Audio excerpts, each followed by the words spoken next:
Happy Friday. I hope everyone is headed out into some fun weekend plans after this session. Thank you all for being here with us today on a Friday in the summer. I know some folks are still coming in from the waiting room, so we'll give folks a couple seconds. We'll get started with some housekeeping to make sure that we are being respectful of time. As you come in, I invite you to be on camera. These sessions are designed to be very interactive, so we're excited to hear from everyone today and engage in some community discussion as well as sifting through the data. So welcome to our Veteran Oral Health Virtual Road Tour in New Hampshire. I'm Liz Flannery. I use she, her pronouns. I'm the Director of Education and Leadership at the American Institute on Disparities in Public Health. I'm very excited to be here today. This seminar is near and dear to my heart, but I am especially excited to be with you in New Hampshire. I'm a born and raised New Englander. As I will speak about in this seminar, I am also the spouse of a military service member.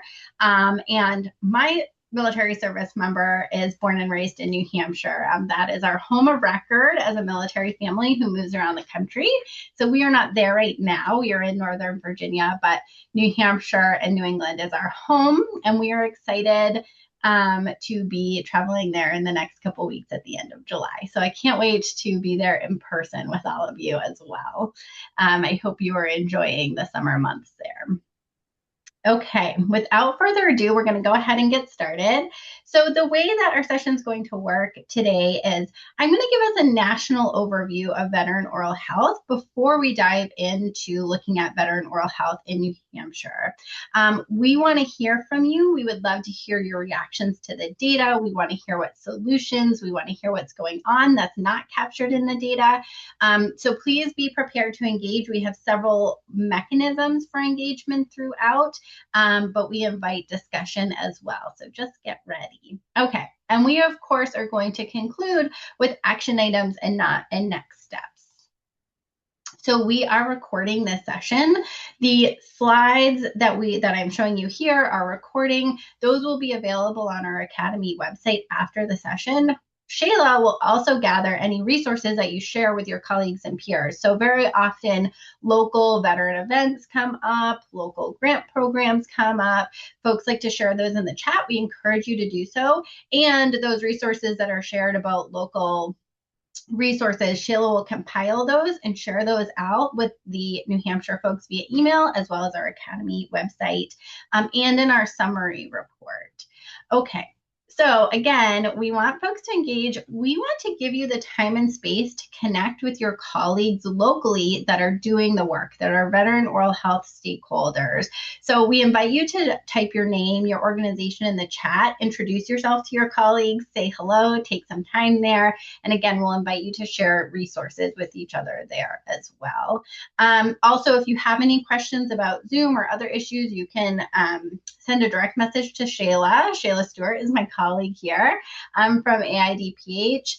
She will also be monitoring the chat for questions and is happy to interrupt me as those arise during our time here today. Okay, one of the ways that we are going to engage is using Slido. For those of you who have not used Slido, it is a fairly intuitive platform that lets us answer questions and see where our colleagues are answering. So you can access a few different ways. If you are on your computer, you can grab your phone and scan this QR code here. You can type in slido.com and enter in the code that is here on the slide right here. And Shayla is also going to put that code as well as a direct link in the chat. Okay, so we'll give folks a second to grab that, pull that up, and once you have it up, plan to keep it up for our session because we will use this a few different times throughout. We'll give reminders of how to access it, but keep it up. Some folks are still coming in from the waiting room, and so we will keep posting this information. Okay. These are our learning objectives for our session here today. These are tied to our CEU. We do have one free CEU available after today's session for those who complete the full session, and we will include instructions on how to access that CEU at the end of our time here today. Okay, so to get warmed up with Slido, toggle over to that website if you had pulled it up. Again, we're popping it in the chat if for those of you who just joined or you didn't open it before. And we want to get started by hearing about what brought you to today's session. Are you hoping to learn, to share, to connect, or act, or all four of those pieces? Okay, great. And I'll do a check-in at the end too to see how folks are feeling. All of the above, I absolutely love that. So again, we want you to connect in the chat with your colleagues. We want you to share throughout in a variety of ways. We're going to give some action items at the end of our session after we look at the data together, and also invite you to share action items that are pertinent locally. We would love to have 100% participation on these polls that we're doing during our time here today. So I'll give folks another second. Again, we're going to use Slido throughout our time. I will go back to our slides, but if you have not answered this poll, please go ahead and do so. Again, we have a summary report. One of the questions that we get from folks locally is, what are other states doing? What are lessons learned or success stories from other states that are either similar or dissimilar to my own? And because of that, what we do is we do a summary report after all of these seminars. Our goal is to get to every state. I think this is 35, Sheila, so we're getting closer. We're past our halfway mark. But we have a summary report sharing out those success stories and resources from each state that's available on our website. And it is a living document and we add to it. So hearing from you all is part of how we share back with other states as well. Also, as part of our CEU, we share disclosures. I am our main presenter for today, and I do not have any conflicts of interest or disclosures to share. I introduced myself. I mentioned that Shayla Stewart, my colleague from AIDPH, is here with us as well. She will be helping facilitate our conversation. And we want to say a big thank you to Gail and Christopher for organizing the session here today, for reaching out to all of you, sharing out the information, and helping ensure that we have the registration and have the folks here for the community conversation. I know, Gail, you wanted to kick us off with an intro, so I'll hand it over to you for a second. Yes, good morning and welcome to all of you. I'm so excited as the registrations came in and we saw how many people were of interest. We know what you're out there doing quite often, but to see all of you coming together is really so great for us. So we wanted to thank our group, our national partners. We could not do the work we do, not only with our local partners, but our national partners. So all of you, Liz, Shayla, and the whole team out there, Annalise, this is really important. I had the opportunity to go through this when Vermont had their session and was really excited that we could bring this also to New Hampshire. So just to let folks know, we're thrilled. We're thrilled to host you. And for those of you participating, it's a great day to learn. And these are tremendous contacts. If you see someone else going by on the list that you don't know, I mean, we have executive counselors, we have folks from the military, we have folks from the state. Those of you, if there's someone you don't know, just reach out to them in the chat. Okay. So it's all about connecting, and thank you. Thank you.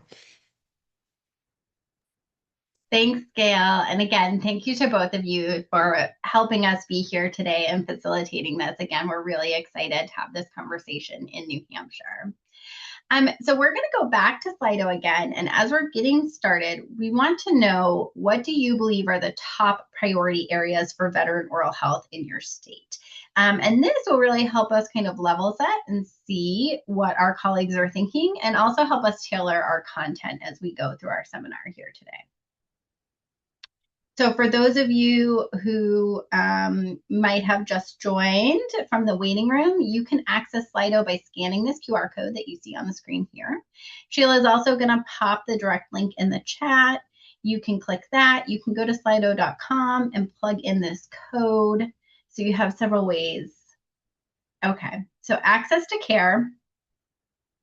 I can confidently share, again, I think this is your 35th, maybe 36th state time doing this seminar. Without a fail, access to care is always the first piece that folks are clicking Hang on. So we're going to talk about that and what access looks like and what we can do to address it. Integration with general healthcare. Integration is another big piece. You're going to see that reflected in the data and reflected as a best practice based on health outcomes when we're looking at veteran oral health. And again, we would love to see 100% participation on these polls. So if you have not pulled up Slido, go ahead and do so we can make sure we hear from all of you. We're going to be using this throughout the session here today.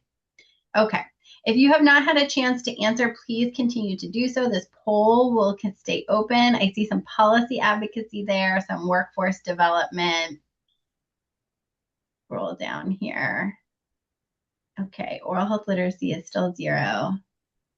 Okay, changed our vote. So integration, policy advocacy. Okay, wonderful. So go ahead and keep answering if you haven't done so. Even though I'm toggling back to the slides, that will remain open. So we're going to give a hello and who are we. We're American Institute on Disparities in Public Health. You may recognize that we have a little bit of a name change. You may know us as AIDPH and might have heard American Institute in Dental Public Health. We changed our name and expanded our health issue area focus at the beginning of this year to really reflect the work that we are doing. Last year was our 10th anniversary. For the past decade, AIDPH has focused in oral health, and that still is and will always remain the foundation of the work that we do. But as an organization that does research, education, and advocacy, we know the interconnectedness of oral health and other health issue areas, particularly chronic disease, looking at the disparities that face rural communities, looking at oral health with veterans. It is work that we have been doing. It is connections that has been reflected in our research. So we really named these additional health issue areas and communities of focus to reflect what our research was showing about these interconnected health issues with oral health. So we have communities of focus, understanding, of course, that there's intersectionalities and therefore communities of focus. Today, we're here talking about veterans, but people living in rural communities are also a community of focus for us. And we know that veterans disproportionately live in rural areas. We'll see that in just a minute. Approximately 25% of veterans live in a rural area. We know that there are access issues for people in rural communities. And when we're looking at access issues for veterans, those are compounded when they're in rural locations. We also know that about 30% of veterans report having disability. People with disabilities is another community of focus for us. So really seeing how those pieces intersect. We want to say thank you to CareQuest, who's our funder for this work, and just take a look at our long-standing partnership and relationship with CareQuest across issue areas, but specific to veteran oral health. Our work here really started several years ago at this point. Gail mentioned Annalise Cothran. She's our executive director and founder of AIDPH. She also happens to be the spouse of a veteran, of a Purple Heart recipient. And I tell this story. I have her permission to share this story. CareQuest came to her and said, what do we know about veteran oral health? And as the spouse of a veteran, she is the first to say she was embarrassed to say, I don't know. But Annalise, being Annalise, said, let me find out, let me look. And so she started the research and started the literature review and found out we don't know a lot. The data isn't there. The research isn't there. This is a data gap and an issue area we need to address. And so really they started with the community. We always conduct our research in a community-focused manner. And we went to veterans themselves and developed a survey, worked with veteran service organizations to distribute that survey, looked at those results and really continued the research from there and was driven from there from the community voice of what we were hearing from veterans, which is that they needed help. They needed more access to oral health care. So since that time, we have published several reports, white papers, research briefs, and statements of record for Senate hearings. We have led a Hill Day and we have participated in open Hill Days, serving as a community voice and expert issue area for veteran oral health this last several years, the community champion for veteran oral health through Open, which we were with Gail just earlier this summer, and really have taken this work down the field. A piece that we were hearing over and over doing this work at the national level was from states saying, what does it look like in my state specifically? What's going on in my state? We took that as the directive to dive into state information. And our research team, along with our communications team, developed out a state profile for every single state. I say with our communication team because our goal is always for our research to be accessible and usable to folks at the local level. So we didn't want to just do the data analysis. We wanted to take the data analysis and put it in a very usable format. And that is the state profile. We designed them to be graphically appealing and very easy to understand by lay people and decision makers. So folks at the local level can take those profiles and leverage them in their grant reporting, in their grant requests, in their advocacy efforts. And we will dive into that and look at that a little bit more. That's what we're here to do today. So before we look at the state level, we'll start with the national level to understand what does veteran oral health look like nationally. So there's two big main things when we're talking about veteran oral health and access and what it looks like. So if you come away with nothing other than I say take these two takeaways. The key point here is this is startling for some, and folks are unsure, sometimes even veterans themselves, on how this works and how VA medical and dental benefits actually work. So that's why we start there. So the key point here is that eligibility for medical and dental care through the VA isn't set by the VA itself. It's determined by Congress. It's through a federal law called Title 38. And that law outlines what care is covered, who qualifies, where it can be delivered. Because of that, any major change, like expanding dental coverage, requires congressional action. So it's not just a rule update or a small change. It involves passing new legislation at the federal level and then securing federal funding to support that legislation. So when we talk about limitations in access to dental care for veterans through the VA, it all ties back to laws at the federal level. At the same time, I want to point out that that doesn't mean that we can't take action and impact change at the local and state level. We can. We're going to share some success stories and examples of what that can look like. The first step to doing that is getting educated about the issue area, which is what you are all doing here today. So thank you again for taking time to learn about this topic and have discussion here today. So our second main point here, this is shocking to a lot of people, but most veterans are not eligible for dental care through the VA. Medical and dental eligibility is separate. They're two different things. And so this graphic really shows us what that looks like. So this row of people here represents all 18 million veterans living in the US. The lighter colored half shows the veterans who either receive care outside of the VA or aren't eligible for VA healthcare at all. As you move to the left and the blue gets darker, that blue section represents the nearly 9 million veterans enrolled in VA healthcare. And then of those, only a tiny fraction, that small blue and red segment, is actually eligible for dental care through the VA. The other point is that even among the about 2 million veterans who are eligible for dental benefits, only about a third of them are actually using them. So there's a very low utilization rate. We need more information on that issue specifically of why that low utilization rate exists. We can make some educated guess. Barriers to care and lack of awareness play a big part in that low utilization rate. So ultimately, what we're looking at here is that we're left with a really inequitable system. Veterans either aren't eligible at all, or if they are facing a fragmented oral health landscape that makes it hard to get consistent, high quality care. Okay, so we also know that this problem can be even worse for veterans living with chronic conditions. We talked about those health issue areas and the intersection, so we're going to dive into that a little bit more. So veterans living with chronic conditions like heart disease and diabetes are especially vulnerable to oral health issues.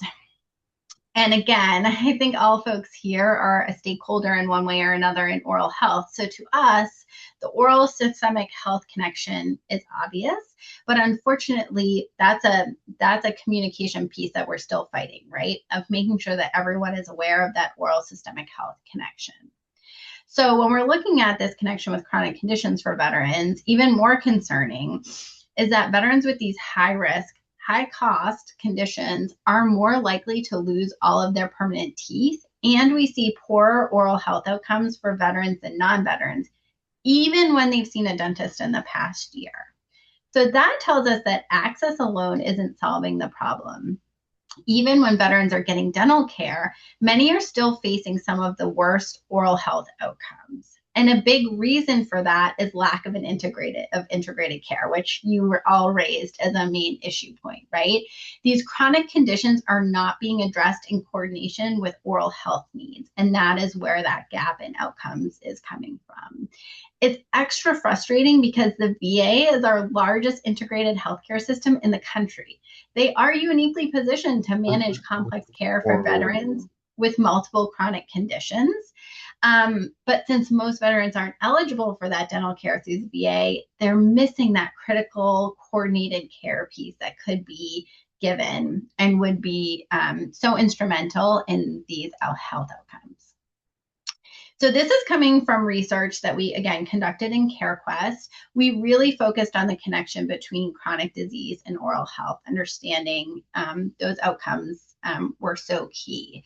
So even after controlling for factors like income, education, and whether someone lives in a rural area, we found that veterans with diabetes were still 40% more likely to be edentulous, meaning they've lost all of their natural teeth, compared to veterans without diabetes. 40% more.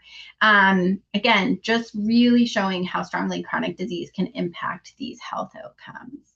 Just as concerning is looking at the findings related to heart disease. Veterans with heart disease were 30% more likely to be completely edentulous compared to veterans without heart disease.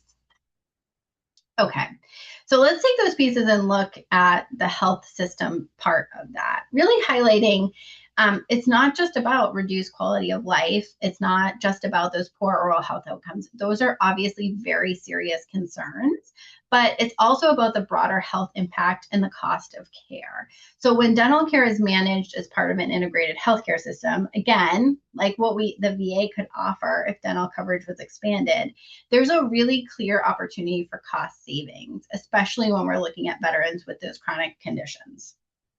So some of our recent research shows that for every $1 invested in dental care as part of diabetes management, there's a $1 savings in related costs. And with heart disease, it's more striking. Every $1 spent on preventative oral health care can result in $2 saved in heart disease management. So at that point, dental care isn't just a health benefit, it's paying for itself. And this is really important context to keep in mind as we look at chronic disease trends in New Hampshire. Consider what solutions might look there, because again, while access is determined at the federal level, I think everyone here on this call understands that these health system costs trickle down and are a burden at the state level. Okay. So here are some data points, again, that we conducted through CareQuest. These data came from BRFIS, a national survey of veterans, and from data accessed through the VA. Really, again, I mentioned that veterans are disproportionately located in rural areas. We know that rural communities are facing disparities in their access to care, and we can see how the disparities that veterans face in accessing care and their health outcomes are really compounded when they are located rurally. Okay, we'll dive into that a little bit more and share some tools on how you can look at that in your own state. Our research is always conducted almost always conducted in a mixed methods manner. We really want to hear that first person voice behind the data. The data is very compelling, but at the end of the day, there are individual people behind the numbers that we just looked at. And so we share this quote here to really show the first person impact of those numbers we just looked at. This quote here is from a working age veteran living in Maryland, working and still unable to afford care. even after the VA dental insurance program coverage. And this person is saying, help, I need help. I'm a veteran and I need help. I don't qualify for a VA dentist, and this is impacting my life. And so I just think it really speaks to the folks that we're talking about here today and what we can do. Okay. So I mentioned that we would share some tools, and Sheila's going to pop in the chat here. And I apologize, I'm recovering from a summer cold, so I still have a little bit of stuffiness happening.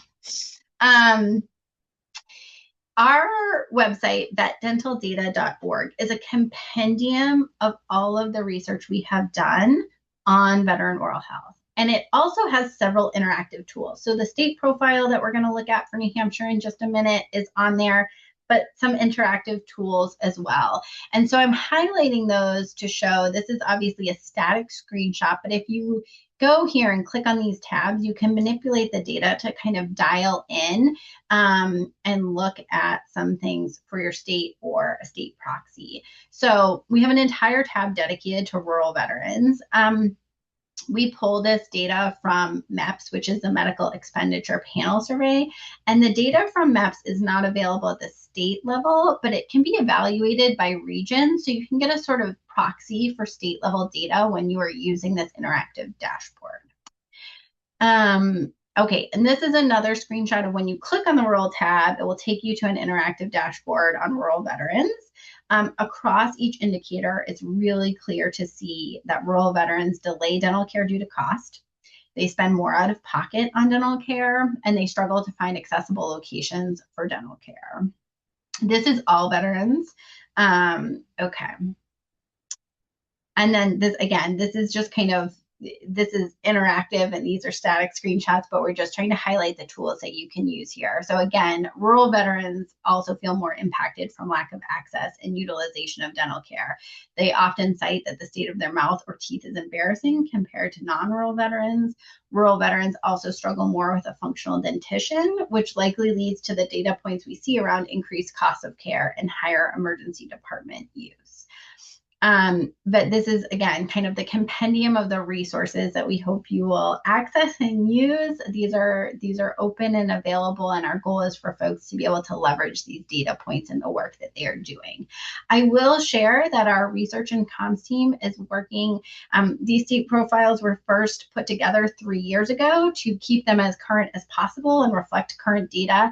The state profiles are being updated this summer and will be republished this fall. The ones that are there currently are still very valuable and relevant, but they will be most up to date this fall. And they will have expanded information on aging veterans as well. Okay. So now why we're really here, we're going to get started and dive into New Hampshire. Okay, and before we do so, we're going to go back to Slido and we'll put that in the chat and we will toggle over. We would like to hear one word naming what you think is your state's biggest challenge for veteran oral health. There's no wrong or right answers here. We just want to kind of level set where we are. I'll give folks a second there.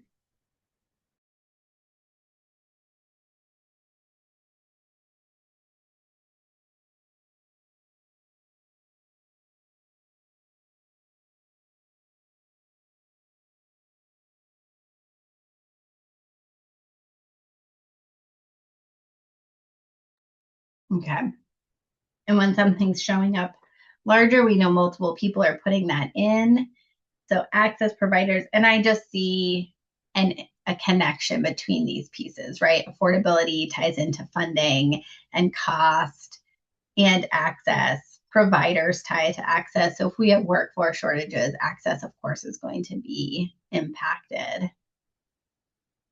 Acknowledgement and awareness. Yeah. And again, the linkages, the pathways, the awareness, those pieces really tie together as well, which is why it's so wonderful you're all here together. Again, I hope you connect in the chat and share the work that you're doing. Okay. Use coverage. Okay, great. I see folks are still typing, and that's wonderful. We would love for 100% participation. I'm going to go to our slides, but this will stay open. So please continue to type and add your answers here as I walk through our profile. So again, we put these profiles together to answer the very frequent question we were getting of what does veteran oral health look like in my state?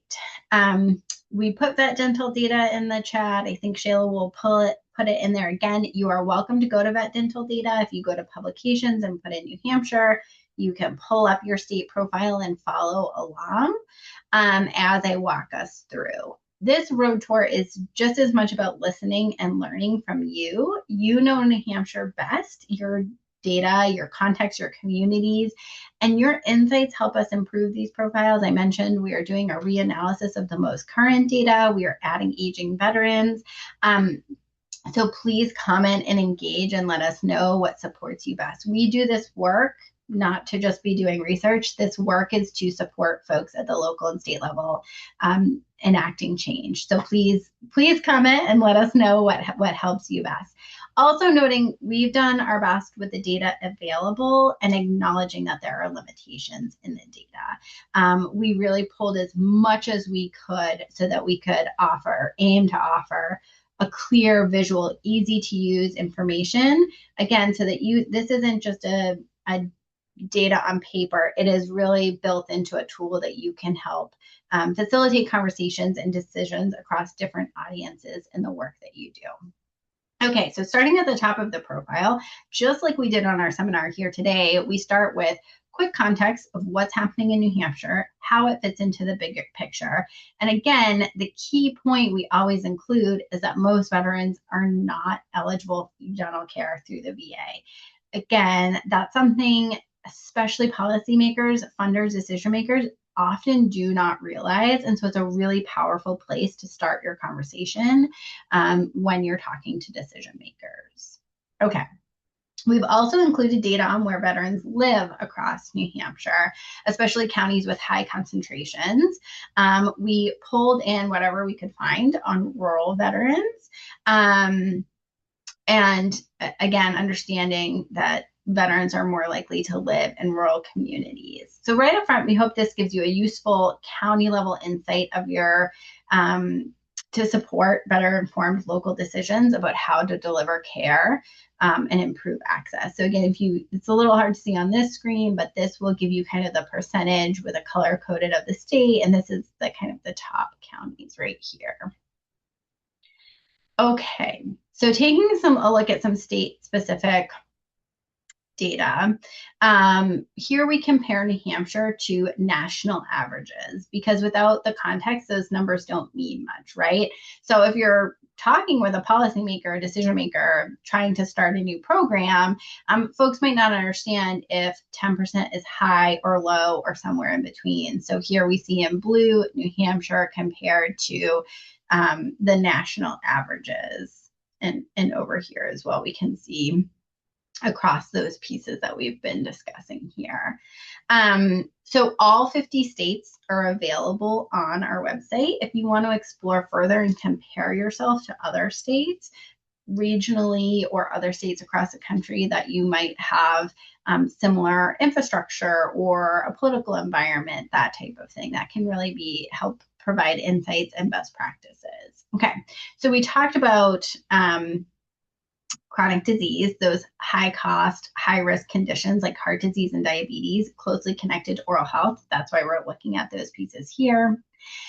We'll also find data on, we also ranked each state across these 4 pieces here, noting here that number 1 is the worst and the best is 51. So the higher we are here, the better, the lower, that's less great, right? Okay, so then we move into our report card. Again, we chose a report card because it's visually compelling. It is something that everyone quickly understands. Almost everyone has received a report card in their state and understanding a grade. So we did individual grades across these pieces here that we think are critical to looking at veteran oral health, and then took those together to an overall grade.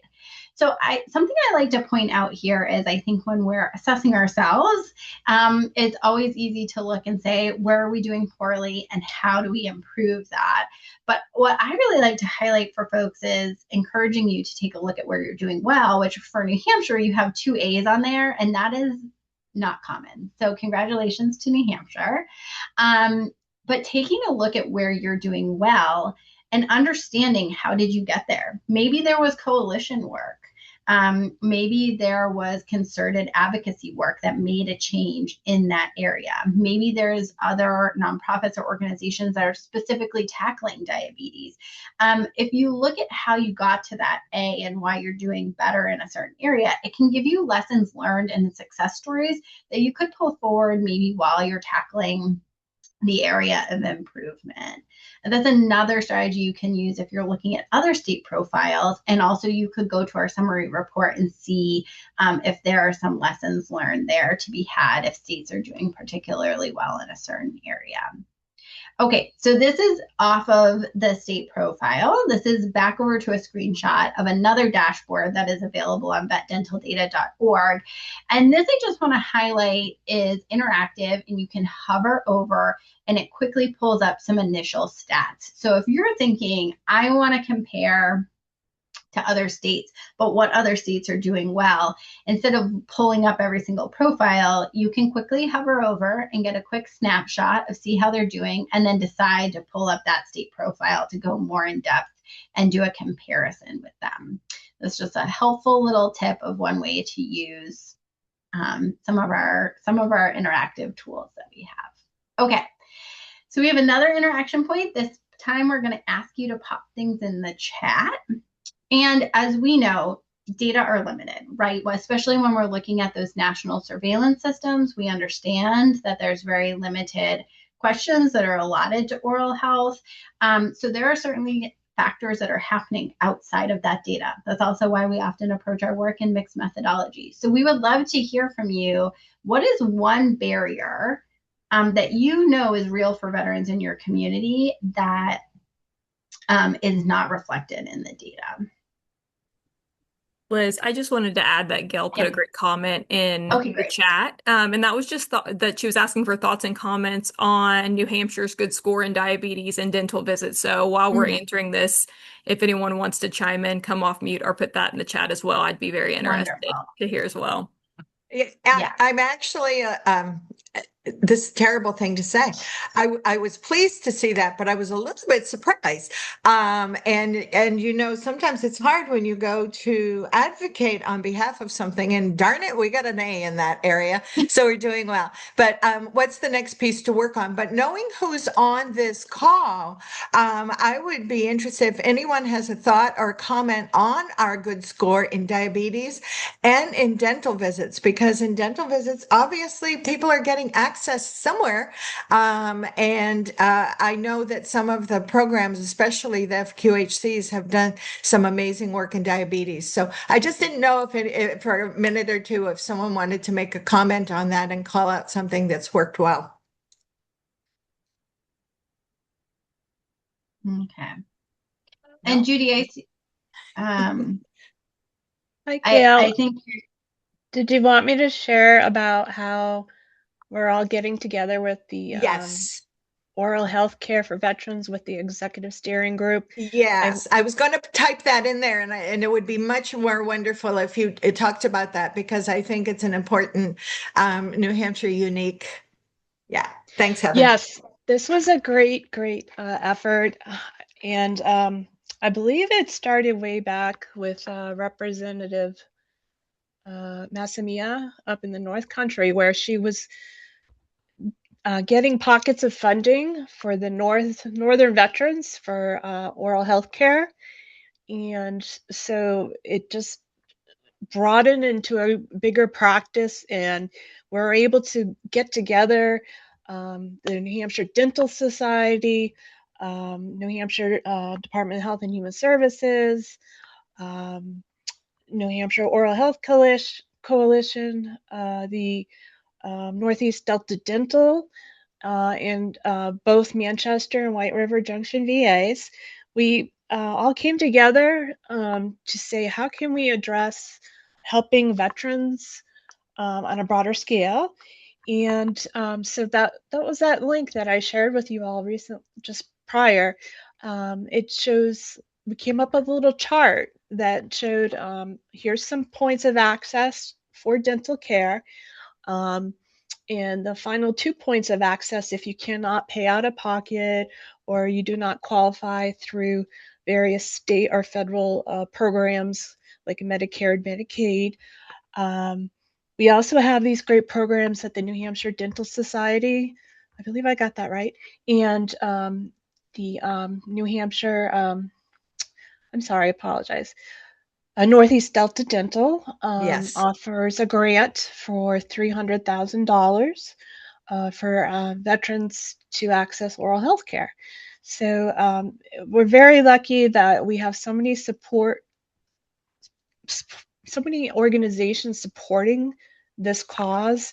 I think for New Hampshire just is such a great state for that. We identify needs and we try to, with these grassroots efforts, we were able to start something that, it looks like it's going to be sustainable and just another means of access. So thank you for everyone I recognize several names on this call that have been part of this. And I just say thank you. That's Thanks, amazing.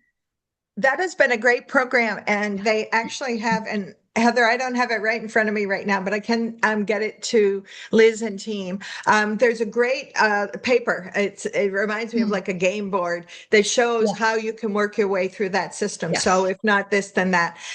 So we will get that to you. If we find it before the end of this call, we'll pop it up. But I certainly know I can't pull it up that fast. I'm not that talented. But that is a great thing. And it's one of the things we've been talking about is increasing those public-private partnerships to be able to move some of this forward. So I agree. I think part of that the A's that do relate to veterans are related to some public-private partnerships, and we're very grateful. That's wonderful. Thank you so much for sharing. And that was my follow-up question, is what resources can folks use? So that would be great if you could send that along. Gail will be sure to include that. Just put it in there. Okay, great. She's with Northeast Delta Dental. We are a team here. I love it. Okay, wonderful. Wonderful. Okay. I'm seeing some chat about, let's see. Some disability chat, and I will just clarify that yes, it's pretty nuanced, but when we're talking about eligibility for dental care, essentially there's some very small other options, but essentially you have to have 100% disability rating to receive dental benefit through the VA. Disability rating, as someone who is a military connected person, that makes sense. I have realized in these conversations that disability rating does not necessarily translate in the civilian world, but when folks are getting out of the military, their injuries and health issues are assessed, and everyone is assigned a percentage disability rating, which then correlates with their health coverage. To really boil it down, it's actually kind of a very complicated system and complex, but I think that there was some chat in the chat about that, and that's kind of the eligibility piece. Okay. I'm seeing long waits to see providers, but also dismal coordination between individual providers and conditions, much less between oral and medical health. Okay.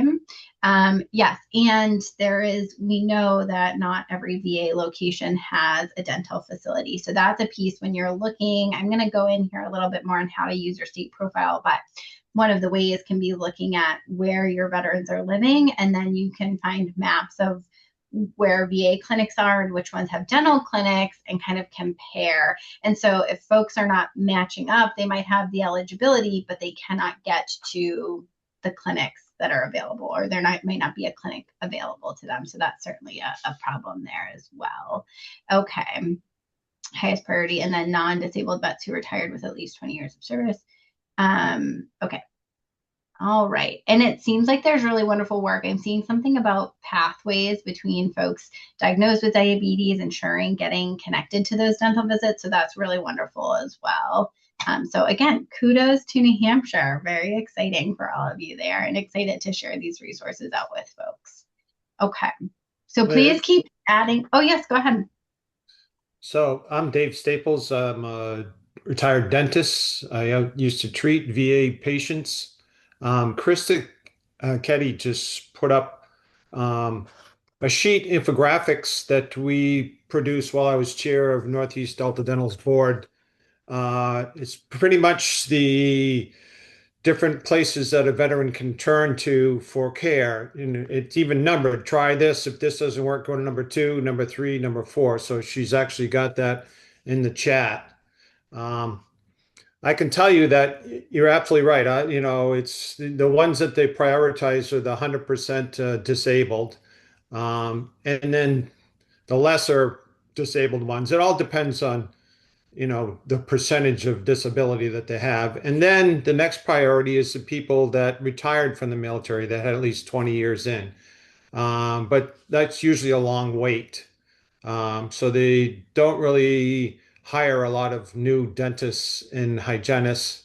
But they did about 8, 10 years ago, they did allow VAs that were eligible, VA veterans that were eligible, they allowed them to go to outside dentists who agreed to take their insurance. But there weren't many of those. I was one of them. I was seeing people coming I live in the seacoast of New Hampshire, and people were driving 3 hours from Colebrook and Pittsburgh, New Hampshire to see me for a snore guard, which is also a sleep apnea appliance. So that's basically how it is. It's just there's access to care is big, in funding. So, but that's true of everything. But also, I was very involved with community health centers, and so they are a good place to try if you can't get into the other priorities that Ned lists in that infographic. Yeah, that's wonderful. And, that's a question that we get over and over again on these calls. And also because we do this work and are connected with veterans coming to us saying, where and how do I get care? That's a part of the work that we're doing outside of the state profiles to expand dental data, is to put options for care in your state database. So I would love to reach out to you folks and make sure that we're capturing those pieces and get those included. That would be really wonderful. And those are some updates that are coming down the line this fall as well. So that's exciting. Veterans are fortunate in the state because Ned has championed this whole veterans issue. Yeah. In fact, it was on the news this morning, the local radio station, Jack Heath on his radio station and locally here in the Seacoast. So they raise a lot of money. Northeast Delta provides like 200,000 for each of the 3 states. So yeah, there's quite a bit of help. Good. It's never enough. It's never enough. Well, we got to keep doing all of the things, right? We have to keep working at each level as we work to change things at the systemic level. We have to keep working locally, and that's part of what we're talking about here today. I will provide one final clarification. There was someone asking again about kind of that disability rating and talking about it needing to be directly connected to a service-related injury. It is 100% disability rating or a directly related service injury. That's a much smaller percentage. Most of the folks you're seeing with eligibility are coming from that 100% disability rating. That we actually saw an increase over the past couple of years, not because access rules were changed, but because of the PACT Act. There was an increase in veterans who had 100% disability rating, and that coincidentally parallel increased the amount of folks eligible for dental care by a bit. So different levers get us to different places. Okay. So I'm going to quickly talk a little bit about how you can use your state profile. I think all of you are doing a lot of this work already. So hopefully if you have not used our state profile in the work, this will help augment the pieces that you are doing. Okay. So advocacy, again, one of the most powerful things we can do with data is advocate. And that can really look different depending on who you are, whether you're a provider, a policymaker, maybe you're a veteran yourself. And we say that advocacy, people often are thinking legislative advocacy. Again, Gail and I were in DC with Open talking about veteran oral health with federal legislators, but it can be sharing your story with local folks, organizing a listening session in your community. It does not have to be legislative advocacy. It can be starting the conversation, doing this first step, sharing out the recording, and making sure that folks are in your community are fully aware of the disparities that veterans are facing in accessing oral health. So along those lines, educating. So using the profile to lead a short talk. So maybe you all are with the coalition here, again, sharing it with other coalition members.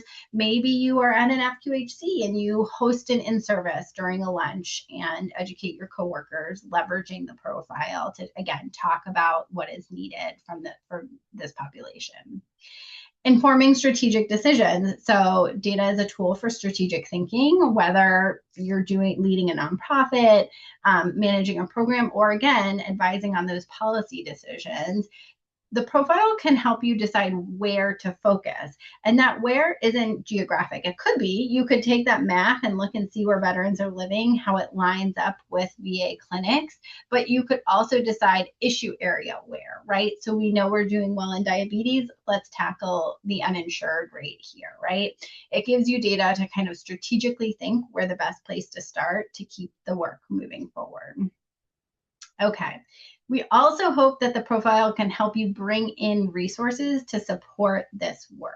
So we know that grant makers and funders want to see data and they want to see it grounded in the community. So our hope is that you can use this in, again, your grant applications. Maybe you're using it in your problem statement of your grant or to show the gaps in care. You can also cite it as a foundation for what your solution will address, and as a benchmark if you are measuring outcomes and deliverables of a program you are running to address these issue areas. Okay, so again, we want to be leveraging these tools in our research to best serve the work that you're doing. So as we're wrapping up here, we would love to hear from you in a poll. What additional tools would be most helpful to your work? We're going to ask that back on Slido. So again, is it education materials, policy briefs, research findings, training modules? What would help advance your work? This is work that we're dedicated to doing. We're always looking at our next iteration, and we want it to be informed by what's helpful to the community. Okay. We do also have, I think, we have two upcoming reports later this year that will be focused on aging veterans and looking at those oral health outcomes. So we do have more research findings to come. Policy briefs tied to those. Okay, keep answering. We are a little short on time, so I'm just going to go over to our slides, but please keep answering the poll if you have not already. I mentioned that we wanted to share a highlight from success stories. You all have a lot going on in New Hampshire, so I'm very excited to put together our summary report and share out those success stories for other folks. Some other states to take a look at, some innovative things that are going on. Florida, this is more recent legislation. They created the Veterans Dental Care Grant Program within the Florida Department of Veterans Affairs. They were doing funding to direct support organizations to administer the program. And the organization distributes grants to nonprofits with a strong track record of serving veterans. And then those nonprofits deliver the care to eligible veterans. That was, I think, passed and enacted last year. So they're like a year and a half into it. And from what we're seeing and hearing, it seems like it's successful so far. So we're telling folks to keep an eye out on Florida. Oregon has an innovative Medicaid carve-out specifically for veterans who don't qualify for VA dental benefits or traditional Medicaid. Veterans are first screened to determine if they qualify for either, and if not, they're enrolled in a local coordinated care organization and receive free dental care through a network of community clinics participating in programs. Maine is not on this slide, but they are highlighted in our summary report and are obviously your neighbor. They have an innovative grant program that it has been very successful and has grown year over year. Colorado, I mentioned we have upcoming research coming from them. They are a state that also has a Veterans Trust Fund. Iowa has a Veterans Trust Fund. We've been able to work very deeply with place-based work in Iowa, first with research and needs assessment, and then community engagement to take the data and move forward with advocacy and make changes to make those Veteran Trust Fund dollars more easily accessible for dental care. So it's really exciting. Iowa has made a lot of progress. Again, I'm going to just zip through these slides here because we're short on time. If you are interested in looking at those states, we have been working directly in Iowa in a very in-depth manner over many years. So we have a full in-depth report published, as well as report outs from their advisory committees and community engaged work. If you're interested in the progress and the model that they have done, we have all of those publications on our website. We're also happy to answer questions about successful models for more in-depth place-based work to advance veteran oral health. Okay.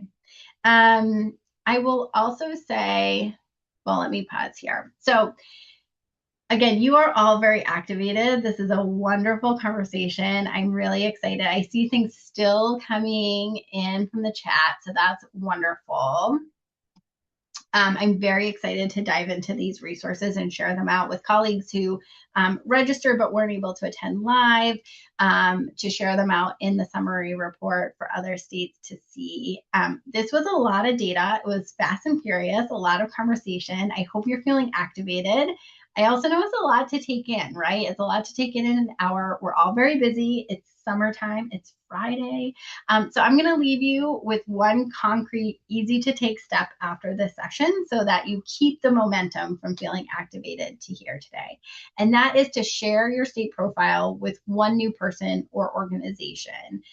If you are willing, I would love it if you post in the chat who you are going to share it with to help us keep each other accountable and stay engaged and encouraged in that work.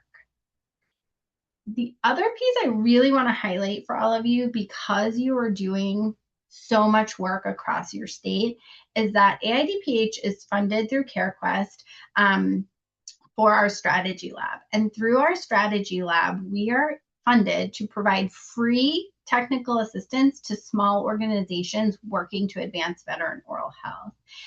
Technical assistance can be kind of an amorphous term. Not sure what that means.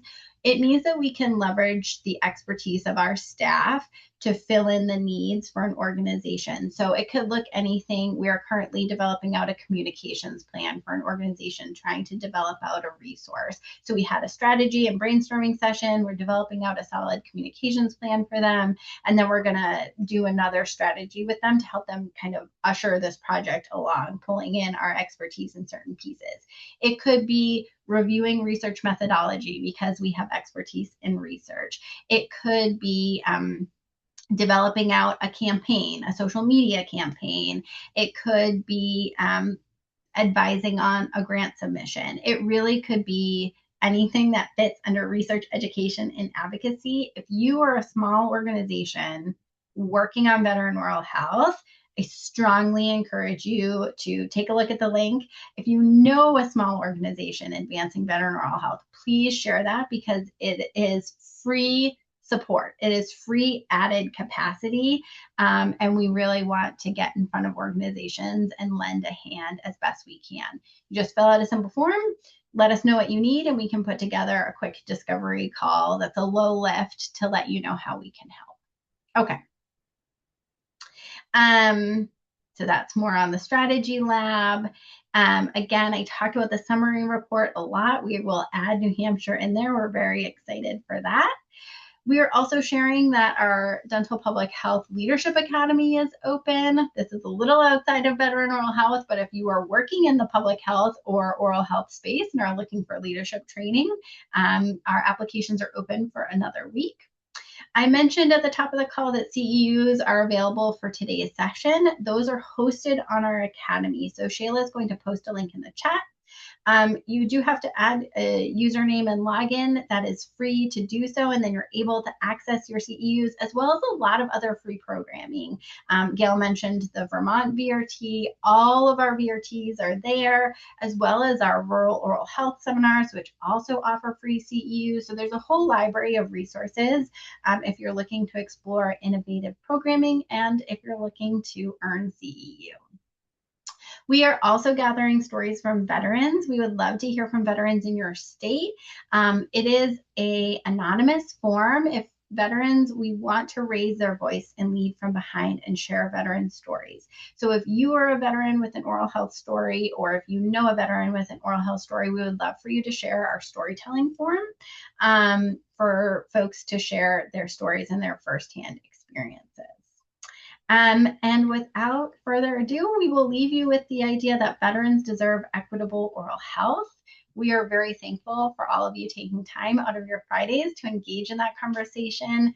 We are here for follow-up and additional questions, and we look forward to continuing the conversation. So I hope everyone has a wonderful rest of the day. Thank you so much, Shayla. Thank you so much.